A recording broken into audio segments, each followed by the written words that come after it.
Bismillahirrahmanirrahim. Amin. Salatu wassalam syafil anbiya musallim sahabatin ashabi ajma'in amma ba'd.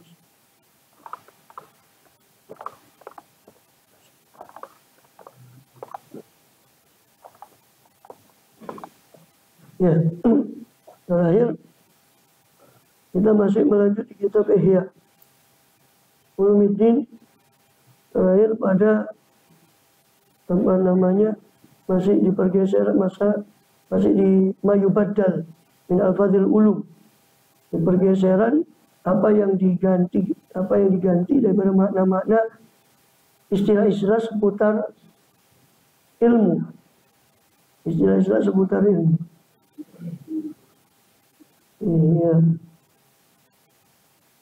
Iya bisa tuh.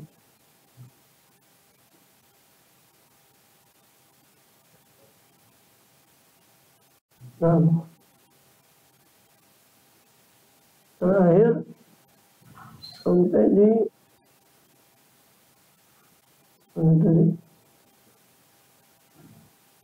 sama saya di kitab tawakkul insyaallah. Jadi hakikat tauhid ya, kita membahas lafaz ketiga yang digeser maknanya. Lafaz pertama adalah lafaz ilmu. Lafaz ilmu rasanya ilmu billah. Lafaz fikih. Rasanya fikih itu mencakup ilmu iman, Islam, ihsan, bahkan lebih besar bagiannya adalah ilmu ihsan. Hanya tinggal dipersempit, malah fikih itu cuma menjadi sekedar ilmu fikih dan fatwa, ilmu hukum. Sehingga terjadi pergeseran makna. Juga ilmu, lafaz ilmu itu sendiri yang asalnya lebih condong di zaman sahabat itu al-ilm billah, ilmu tentang Allah SWT, sifat-sifat Allah dan sebagainya. Hanya lafaz ilmu cuma sekedar, jadi ya sekedar ilmu zahir saja. Bahkan lebih parah lagi, orang yang pintar jadal, berdebat, dikatakan sebagai alim. Walaupun tidak ngerti sama sekali wala Quran wala hadis, cuma pintar ilmu mantik, pintar logika tanpa mengerti Quran dan hadis, itu pun sudah dibilang sebagai alim. Itu pergeseran mana ilmu. Ini ketiga ya, lafaz tauhid ya. Ketiga, fikih, ilmu, terus tauhid. Lafaz tauhid sudah kita bahas kemarin pergeseran maknanya, yaitu kepada ilmu kalam. Karena ilmu kalam itu sebetulnya ya perlu juga kami sekedar untuk menjaga akidahnya orang awam dari serangan-serangan para filsafat, filosof dan sebagainya, yang memberikan suatu syubhat, satu apa namanya. Ya. Sedangkan makna tauhid sejati itu bukan itu. Makna tauhid sejati bukan perdebatan itu. Tapi sudah kita bahas kemarin, makna tauhid sejati adalah antara umur kullaha minallah. Jadi kamu memandang bahwa segala perkara itu hakikatnya dari Allah. Qul kullum min indillah. Kata oleh Muhammad, semua itu dari sisi Allah. Itu tauhid. Pengesaan, penunggalan, pengesaan Allah. Jadi melihat segala perkara hakikatnya dari Allah. Dengan ru'yatan, dengan satu pandangan yang memutus penolehan kita kepada sabab.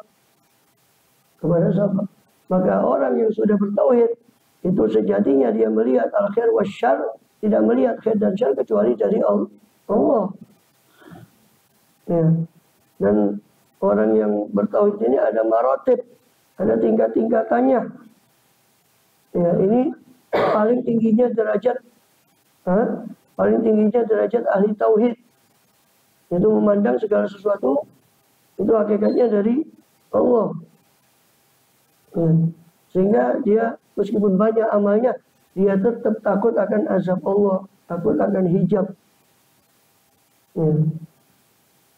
Baru Musawi dunia itu para orang ahlullah yang meninggalkan sifat-sifat buruk, ya, dan bersibuk untuk memakai pada dirinya sifat-sifat baik. Itu ahlul mahabbah. Karena itu tingkatan tauhid yang paling tinggi.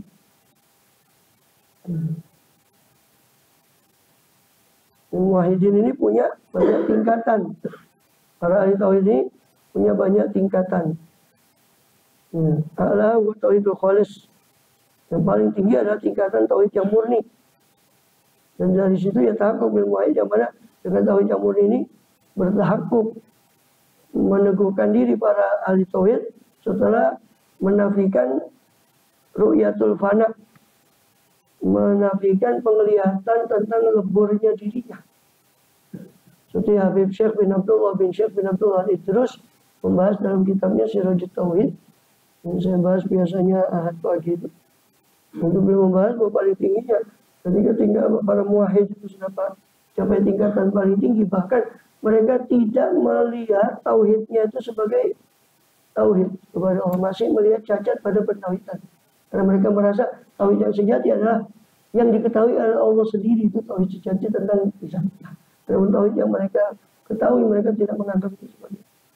Sehingga fana pun leburnya dirinya, karena paling ternyata ketinggian derajat itu sampai mereka itu tidak melihat, tidak merasa tidak merasa keberadaan dirinya sendiri. Itu fana, lebur. Ya. Dan lebih tinggi dari itu, mereka tidak melihat fananya itu. Itu as-sohu ba'da al-baqo' ba'da al-fana. Itu baqo', fana, kemudian baqo' lagi. Maka itu yang paling tinggi. Ya. Kenapa? Karena menurut orang yang paling tinggi, melihat fananya, melihat bahwa dirinya lebur, itu syirik kecil menurut dia. Ya. Kita yang di bawahnya saja belum nyampe. Ya. Itu paling tingginya. Wa ada amrun syarif. Perkara ini, perkara tauhid ini adalah perkara yang mulia. Ya.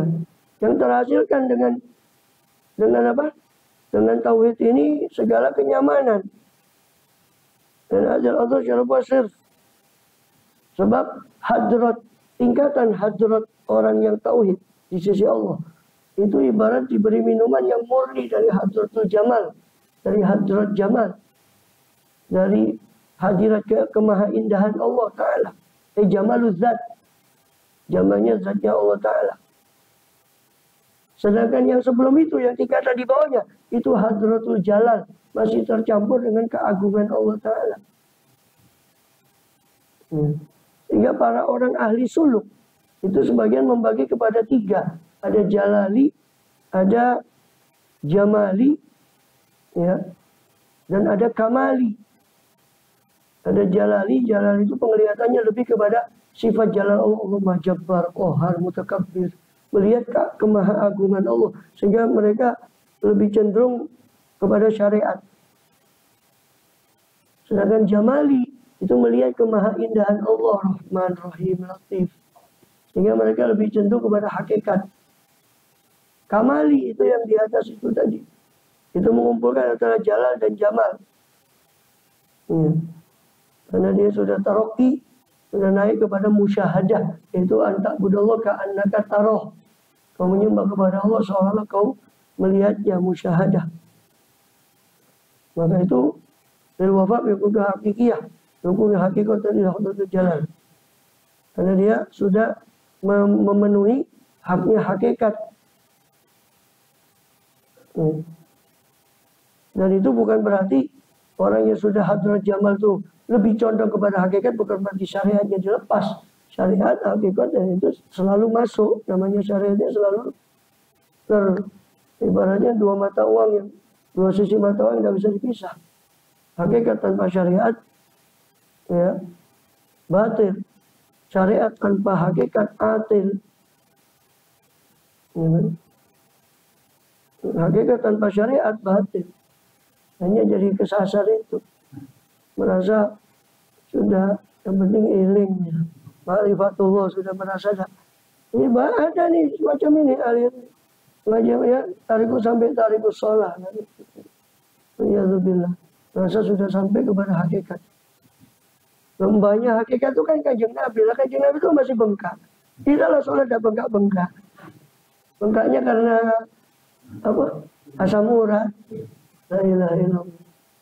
Kalau Kanjeng Nabi kan bengkaknya karena lamanya berdiri beliau SAW dalam tahajudnya. Itu yang rajanya makrifat. Bagaimana ini baru orang biasa ngaku makrifat dan tidak sholat. Dari mana dia? Ya billah billah. Jadi tidak akan menurut tawakul. Jadi tauhid itu adalah amrun syarif, perkara yang mulia, yang sangat mulia. Salah satu buahnya tauhid itu adalah tawakul, bertawakal kepada Allah. Soalnya nanti akan datang di kitab tawakul insya Allah yang sudah saya saya ringkaskan kemarin tentang tauhid yang menjadi modalnya tawakul itu adalah meyakini bahwa segala makhluk ini, jinnya, manusia, malaikatnya, ketika berada dalam kecerdasan yang paling tinggi pun untuk memberi manfaat pada kita, maka tidak akan datang pada kita manfaat kecuali apa yang dikehendaki oleh Allah SWT. Sebaliknya, secerdas apapun semua makhluk, manusianya, jinnya, malaikatnya, mau memberi madarat pada kita, tidak akan terjadi kecuali apa yang sudah ditentukan oleh Allah. Itu kata Imam Ghazali di kitab Tauhid wa Tawakkul. Ini adalah tauhid yang menjadi modalnya orang itu bertawakal. Peminta marati, ya, termasuk daripada buahnya tauhid, aidon juga selain tawakal adalah selain buahnya tauhid selain tawakal adalah tarku sikayatil khalqi, meninggalkan mengeluh pada makhluk, watarkul ghadabi, dan meninggalkan marah alaihim kepada makhluk. Ya, kenapa? Karena ngeluh sama ngeroweng sama marah itu menafikan sifat tauhid. Tauhid dalam arti ru'yah bahwa anakul semua sesuatu ini segalanya dari Allah. Itu tauhid. Bahwa tidak ada semua kullu min indillah. Kalau orang sudah melihat semua dari Allah, kok masih marah? Padahal semua itu hakikatnya dari Allah. Kita dianukan oleh bulan. Ya hakikatnya semua yang menggerakkan kan Allah. Kok masih menyanggah perbuatan Allah? Itu berarti belum bertauhid. Maka termasuk buahnya tauhid adalah tidak ngeroweng. Kok masih ngeroweng? Itu berarti belum bertauhid menurut para ahli tasawuf. Walaupun sudah mengakui la ilaha illallah bahwa tidak ada Tuhan yang dia sembah kecuali Allah. Tapi secara menurut pandangan ahli tasawuf, para sufi, para sholihin, itu belum bertauhid kalau masih ngeroweng. Karena masih melihat sabab, dia tidak melihat siapa musabibul sebab. Kodok masih marah. Kayak kita kan ngamuan ya, jadi ya belum bertauhid. Karena marah itu menafikan tauhid. Masa marah atas perbuatan Allah kan tidak mungkin. Allah yang buat, hakikatnya yang semua dari Allah. Peminta maroti tauhidil khalis aridho. Ya, waridho. Termasuk buahnya tauhid adalah ridho.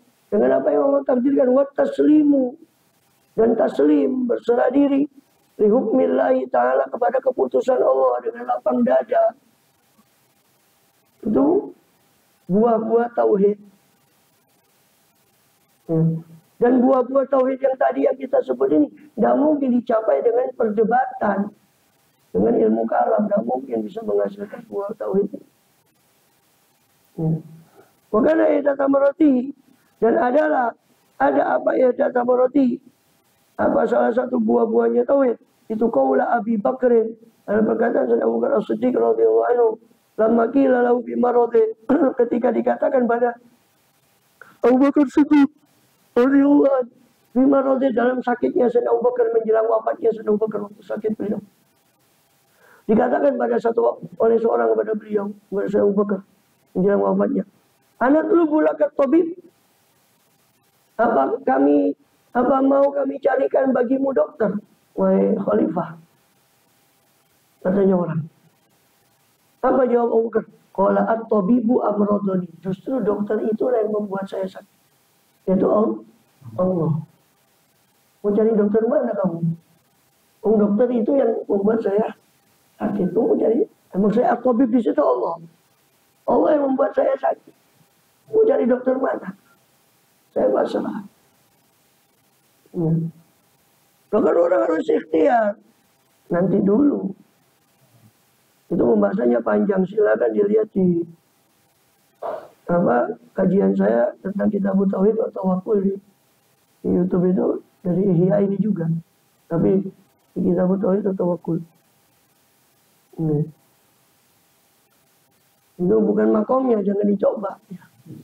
Kalau kita kan sakit sedikit, langsung beli obat atau ke dokter. Kalau para aulia sholihin lain lagi. Qaulun akhar, dan perkataan yang lain, lama marito ketika sakit sedang Abu Bakar Siddiq. Wakil lalu dikatakan kepada Sayyidina Abu Bakar, "Madza qala tabib?" Apa yang dikatakan kepadamu oleh dokter, wahai khalifah, oleh tabib? Waqala, maka berkata Sayyidina Abu Bakar, qala, berkata tabib itu, kata Sayyidina Abu Bakar, "Inni fa'alu lima urid." Sesungguhnya aku melakukan apa yang aku kehendaki. Apa yang di antara pertanyaan sama jawabannya tidak nyambung. Orang itu menawari, mau enggak ya khalifah, kamu saya carikan tabib. Tabib betulan, malah jawabannya at-tabib amrodoni, justru dokter itu yang membuat saya sakit. Terus kamu mau cari dokter apa? Terus ketika ditanya, saya Abu Bakar Siddiq, khalifah, apa yang dikatakan dokter kepadamu? Dia mengatakan, ana fa'alu lima, saya melakukan apa yang saya mau. Antara pertanyaan sama jawabannya tidak nyambung. Karena yang nanya alamnya lain, Sayyidina Abu Bakar alamnya lain. Untuk ya itu. Ya. Jadi ya, wasata isyawah itu kita bilang akan datang bukti-bukti dari perkataan ini. Maksudnya bukti-bukti dari samarat, dari bahwa tauhid itu buahnya adalah yang tadi dia sebut di atas, akan datang syawahidnya, bukti-buktinya dengan dalil-dalilnya panjang lebar di kitab Tawakkul, itu kitab tauhid wa tawakkul insyaallah taala. Maka tauhid jawaran nafisan. Baru kemudian beliau nanti membahas apa tauhid itu lebih dalam. Tauhid itu ibarat permata yang indah. Dia punya dua kisron, punya dua kulit dan satu inti. Sedangkan kebanyakan orang awam tauhidnya cuma la ilaha illallah wa la ma'budu illallah. Itu baru kulit yang paling luar dari tauhid itu tadi. Yang sebenarnya di hadrat Rasulullah, la ma'budu illallah, la maqsuda illallah, la mawjuda illallah, la masyhuda illallah. Itu ada 4 lapis daripada tauhid. Allahu a'lam bishawab.